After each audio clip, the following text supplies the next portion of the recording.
Hello, everyone. My name is Dave DeMaria. I am the National Sales Manager with Dörken Systems.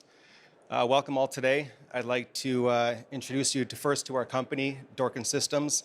Some of you might be familiar with our company, formerly as Casella Dörken.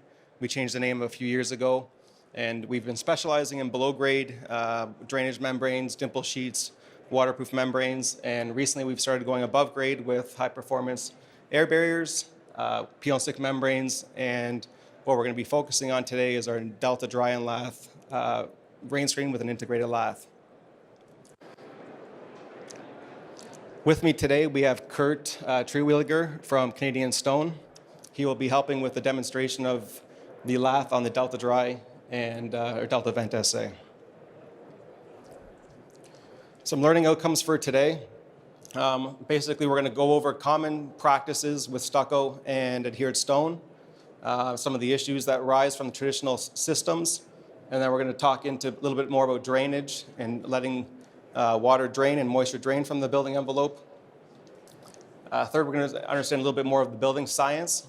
So behind the ventilated rain screens with vented systems, non-vented systems, and ventilated systems. And we're also going to understand how to detail this properly to ensure a proper and efficient system.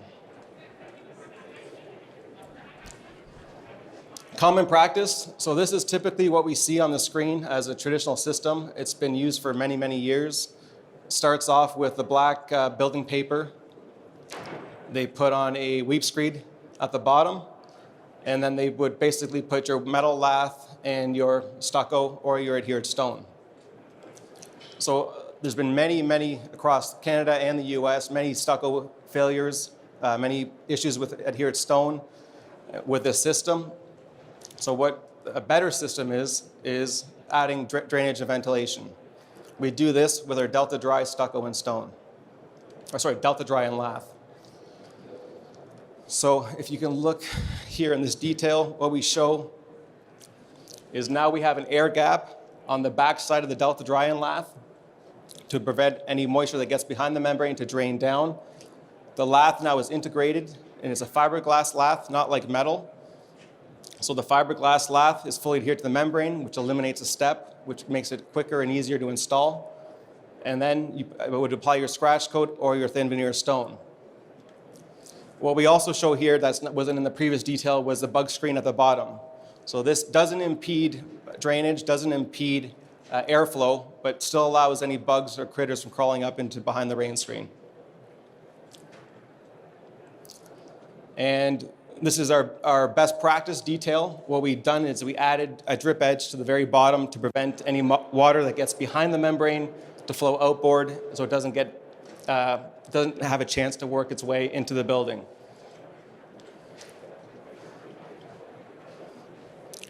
In this area here, what we're showing is kind of the 5 different systems of wall assemblies. This would be your traditional system of a concealed system with basically your building paper or some type of air barrier. Second would be the drain system. We have there's products on the market that have basically a studded or an opportunity for water to drain or moisture to drain.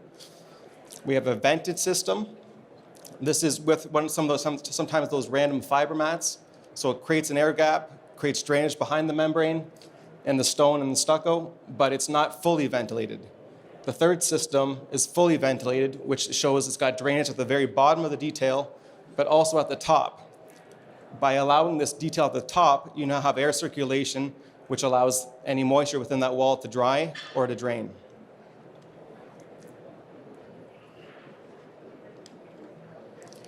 Here's a picture of what we've seen many times with adhered stone and stucco is with no drainage. This water gets trapped. You have rotted sheathing. The metal lath rusts and corrodes. So by adding the plastic sheet with the drainage, you now have a fully drained and vented system. These are some features and benefits. I can leave these up here, but Kurt, if you don't want to come up, we can start with the demonstration. So what we've previously done on this wall is we've applied our Delta Vent SA, which is a vapor permeable self-adhering membrane. It is airtight, watertight, but vapor permeable, so it allows moisture to move inside and outside of the wall. We've previously already installed a drip edge on the bottom with a bug screen, just to kind of save some time. And Kurt now is going to start installing the Delta Dry and Lath.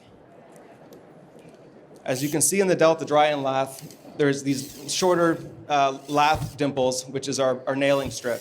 So what we want to do is install every 6 inches in the nailing strip, and then on every stud.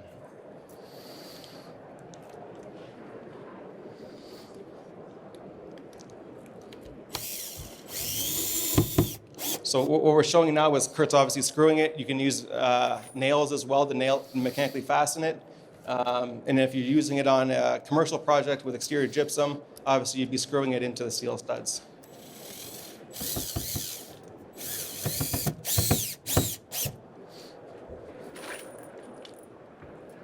Generally, you want to start in the middle with this, and that way you can work out any bubbles as you go your way out. One of the advantages of this is it's fiberglass mesh. You don't get any cuts from the lath. Anyone who's worked with lath knows how miserable it is to work with. Having the banding here too ensures that you're not getting too many fasteners or too few. Some people have the idea that too many fasteners, there's no such thing, but there is.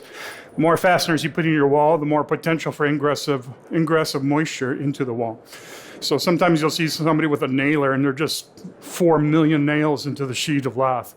Well, they put 4 million holes right into the sheathing. So with this system, you know you're going into the studs, you know you have the right amount of fasteners.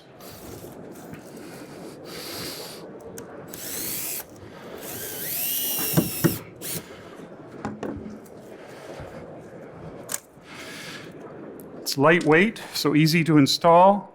Easy to haul up the scaffolding, much easier than hauling up lath on top of a scaffold. Installation time is about half of doing a rain screen with metal lath.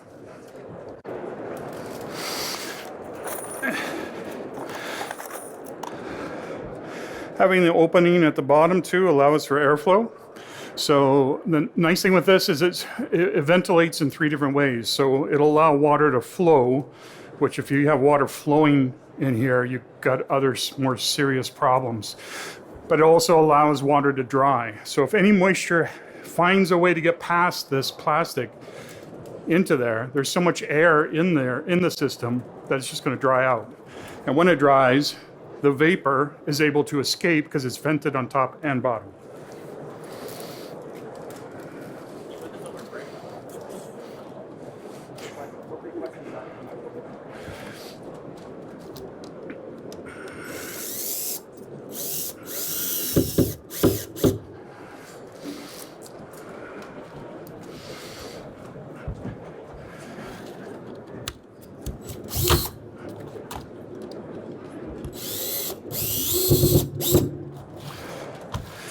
If you're going to use a fastener in between the studs, then you want a fastener that's short. So like a hammer tacker or a staple, that will not penetrate the plywood. If it doesn't penetrate the plywood, then moisture can't work its way into the wall. So in between, if you have a pocket you want to take out, but realistically, once you put on the mortar, this becomes a wall anyway, that you're going to attach your stone to, your stucco, etc. So we pre-mixed the mortar, let it set for about 25, 30 minutes. And we're just going to show how the ease of installation, how easy it is to adhere to the fiberglass lath. So the big advantage with this is when you're doing it over lath is very thin. And when you go to smear on the mortar, a lot of times it can't get behind the lath. So what it'll do is some of it'll stick and the rest will fall on my boots. With this system, because you have the dimpling, when you go to smear on the mortar, it takes it. And ideally, the lath should be embedded in mortar. So with metal lath, that's really hard to do. But with this, because of the dimpling, that lath will be completely buried in the mortar, which is exactly what you want.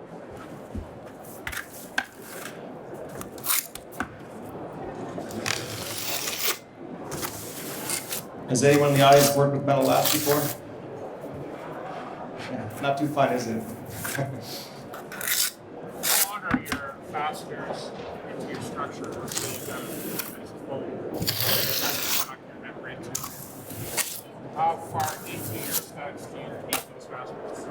about an inch. Yeah. So you vary the depth of fastener depending on Right. If there was rigid foam out here, which everything has continuous insulation anymore, you would just simply use a longer fastener. So I'm currently doing a job where we're going over 5 inches of rigid foam on the exterior. It's still just a longer fastener because everything is lightweight. This is extremely lightweight. The stone is going to be lightweight, or the brick, or the stucco. So you really don't have any cantilevering going to happen. So you don't really have to worry. So going over a rigid foam is fine. The scratch coat within the scarified, you don't want a smooth scratch coat. You want something to bind to. That's a mistake often ones do, is they'll put on a scratch coat and they'll make it just as smooth as a wall. They're like plaster guys. You don't want that. You want a nice rough wall. This would set up for 24 hours. And then you'd come back and you would put mortar either on the stone or the wall or both and just set the stone into that wet mortar.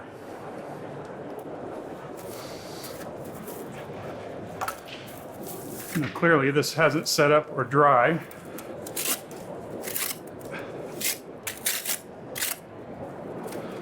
So all I'm doing is filling in any voids on the back of the stone. On hot days or indoor applications where it's going to be really warm, you might want to spray the wall or spray the stone or both because the moisture is what creates the bond with concrete. If it sucks out the water, you have no bond. So sometimes you've seen where veneer has fallen off a wall. It's because the mortar was too dry. So usually what wins is the wall. The wall will suck all the water out and leave the stone just sitting there. But ideally, mortar should come out all the way around. I haven't nailed this off, but that's how it would work. Mortar should pucker around the stone completely, and then you can just smear that mortar right into your bed. Like I said, this is a wet bed, so it's not going to stick there very well. But that's the basics. If it's a stucco system, either way you can do this. This can actually be used behind anything that needs a rain screen, which the OA wants to see a rain screen behind virtually everything. The Delta Dry is like 10.5 millimeters, so it exceeds the OA requirement for the 10 mil airspace. This is a famous quote from Matt Reisinger. If you guys are familiar with him, he's an American builder. If it can't dry, it's going to die. We have this model at our booth at 602 and 603. Please feel free to come by after the booth. We can answer any of the questions you may have. We have samples, literature, and thank you all for coming today.